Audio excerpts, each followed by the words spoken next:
बिस्मिल्लाहिर्रहमानिर्रहीम। दोस्तों भाइयों, आज हम बात करेंगे कुरान पाक की वो आयात जिन्हें उलमा कराम मंजिल का नाम देते हैं। कुरान पाक की ये 33 आयात जो एक मंजिल तरतीब दी गई है, हज़रत मौलाना ज़करिया कांधलवी रहमतुल्लाह अलैह ने एक मंजिल इसे तरतीब दी 33 आयात की। ये जादू, जिन्नात और आसेब के मामले में बहुत तीर बहदफ है।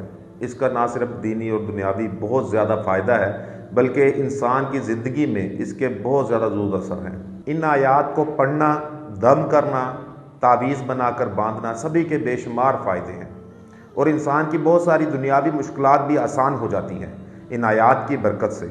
इसका सबसे बड़ा जो फ़ायदा है वो ये है कि इंसान बीमार नहीं होता। इंसान अल्हम्दुलिल्लाह अल्लाह पाक के फजल व करम से तंदुरुस्ती की तरफ शुरू हो जाता है, उसकी सेहत बेहतर होना शुरू हो जाती है, रूहानी तौर पर मजबूत होना शुरू हो जाता है।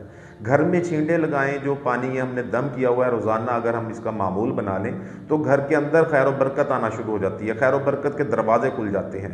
मैं ये सदका जारिया समझ के आपको अमल बता रहा हूँ, आप भी करें और अपने दोस्त अहबाब को भी बताएं और इंशाअल्लाह ताला इसका बहुत ज़्यादा फ़ायदा होगा आपकी ज़िंदगी में।